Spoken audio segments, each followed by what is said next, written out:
경기 평택을 국회의원 재선거는 오자구도로 치러지게 됐습니다. 선거 초반 진보나 보수 모두 단일화 가능성이 일부 있었는데 성사되지는 않았습니다. 민주당과 조국혁신당은 누가 진짜 민주진영 후보냐를 놓고 충돌했고 보수 진영 역시 마지막까지 신경전만 벌였습니다. 이태영 기자입니다. 민주당과 조국혁신당은 김용남 후보의 대부업체 참여 운영 의혹으로 공세를 주고받으며 일찌감치 단일화 가능성이 사라졌습니다. 두 당은 선거 막판까지 서로를 향해 가짜 민주라며 공세를 주고받았습니다. 문서 위조를 매일 그렇게 밥 먹듯이 하더니 이제는 당적 위조까지 하자! 많이 초조한가 보다 생각했습니다. 자력으로 1위 할 자신이 없나 봅니다. 국회의원 자리를 놓고 벌이던 경쟁이 진영 내 적통 갈등으로까지 번진 겁니다. 민주당과 조국혁신당의 향후 통합 과정은 물론 범여권 내 자기 권력 지형에도 영향을 줄 수 있다는 전망이 나오는 이유입니다.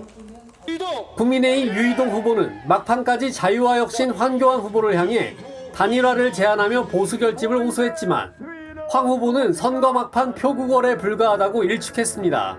우리가 분열하면 민주당과 조국당만 웃습니다. 보수의 큰 어른으로서 저들에게 이익이 되는 선택을 하지 않으실 거라 믿습니다. 최대 분수령으로 꼽혔던 진영 내 단일화가 진보와 보수 양쪽 모두 불발되면서 경기 평택 을은 진보당 김재현 후보까지 기존 오자구도 그대로 선거가 치러지게 됐습니다. TV조선 이태형입니다. 6.3 관전 포인트입니다. 자, 내일이 본투표 날인데요. 마지막 관전 포인트 뭐가 있을까요? 네, 5가지로 정리할 수 있겠는데요. 먼저 취임 1년을 맞는 이 대통령에 대한 평가입니다. 네. 이 주가 상승을 타고 국정 지지율이 높은데요. 대통령의 각종 발언으로 인한 논란도 지금 적지가 않습니다. 네.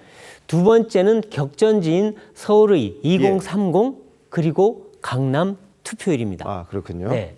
세 번째는 여야의 PK 쟁탈전 향방이고요. 네, 네. 네 번째는 의외의 격전지가 됐죠. 지금 전북 선거 결과입니다. 그렇군요. 마지막은 한동훈과 조국의 생환 여부입니다. 네, 이 5가지 네. 정리하셨군요. 네. 자, 근데 이 대통령이 오늘 국무회의였죠, 아마. 검찰에 대해서 이렇게 이야기를 했습니다. 잘못하면 취소하고 사과하는 거다. 그러다 보니까 공소 취소 논란이 재현이 됐습니다. 네, 그렇습니다. 물론 명확하게 공소 취소라고 말하진 않았는데요. 네. 근데 어쨌든 공소 취소 주문 아니냐 이렇게 해석이 나오고 있습니다. 선거 초반 여권이 공소 취소 특검을 밀어붙이다가 이 압승 국면이던 선거가 일부 경합으로 바뀌었지 않습니까? 그런데 대통령이 선거 바로 전날 공소 취소 논란을 재점화시킨 그런 모양새입니다. 이 야당은 선거가 끝나면 특검과 공소 취소를 이 대통령이 밀어붙일 거다 이렇게 막판 쟁점화에 나섰습니다. 네. 최근 대통령의 투표 동료 발언 등으로 인해서 선거 개입이나 편가르기 논란이 컸지 않습니까? 이 보수층이 막판 결집하는 거 아니냐 이런 여당이 다소 불안해하는 그런 눈치가 보입니다. 네.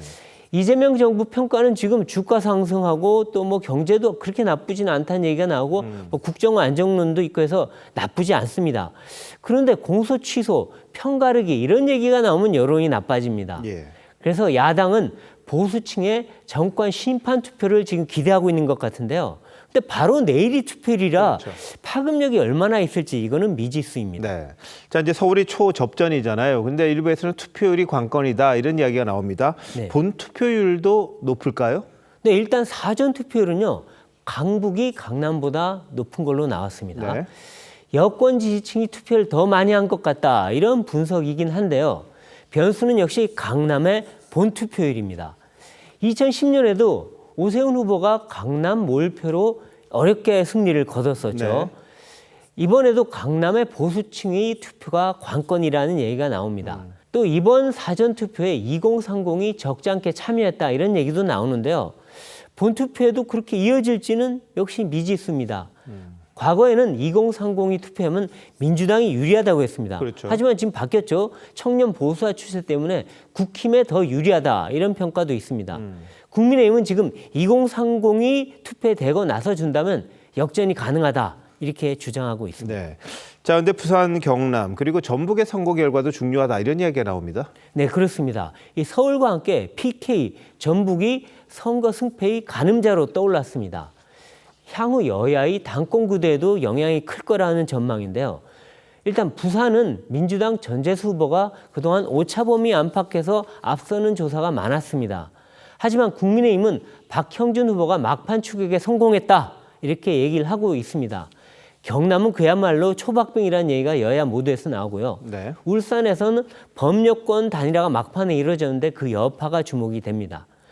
이 전북은 무소속 바람이 지금 거센데요. 뭐 정청래 대표가 계속 전북에 내려가서 총력전을 펴고 있지 않습니까? 그렇죠. 그런데 이런 가운데 송영길 전 대표는 마치 김관영 후보를 뭔가 지지하는 듯한 그런 묘한 발언을 했습니다. 네. 차기 당권을 놓고 정 대표와 친명이 전초전을 벌이는 것 같다. 이런 해석이 나오고 있습니다. 자, 그리고 한동훈 후보와 조국 후보가 살아 돌아오느냐 이것도 굉장히 중요한 포인트인 것 같아요. 맞습니다. 네, 부산 북갑에서는 한동훈 후보의 무소속 바람이 좀 거세게 일었던 것 같습니다. 국민의힘 박민식 후보와 단일화가 물 건너가면서 감정 싸움이 치열하게 일어났죠.